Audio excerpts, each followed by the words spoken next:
Mag-asawa at 4 anyos na anak patay matapos mabangga ng pick-up ang sinasakyang motorsiklo sa Cabanglasan, Bukidnon. Narito ang report ni Cyril Chavez ng GMA Regional TV 1 Mindanao. Nagliliyab pa ang motorsiklo na ito matapos ang aksidente sa Purok 13, Bangkal, Barangay Kapinunan sa bayan ng Cabanglasan, Bukidnon. Nakahandusay sa kalsada ang mga sakay ng motorsiklo matapos mabangga ng isang pickup truck. Ayon sa investigasyon ng pulisya, papuntang Malaybalay City ang motorsiklo, lulan ang rider at 3 nitong angkas.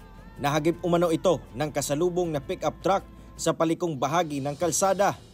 Dead on the spot ang rider na kinilalang si Nathaniel Monteliano, kanyang asawa na si Verlinda Monteliano at kanilang 4 na taong gulang na anak na si Lexine Monteliano.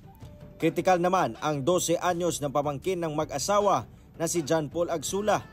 Tumilapon ito sa lakas ng impact ng banggaan. Ato ang pagalantawon kung nganong naka-encroach kini siya sa linya sa katong gidaganan sa maong motorsiklo. Kaagad na sumuko ang driver ng pickup truck na kinilalang si Charlo Camaso, 40 anyos, na residente ng Linabo, Malaybalay City. So far as to our coordination sa Cabanglasan, wala pa kita nadawat kung kini nga insidente will not be settled no sa ilahang both parties, then probably ang ato ang kapulisan sa Cabanglasan will file a case of reckless imprudence resulting in multiple homicide and a serious physical injury.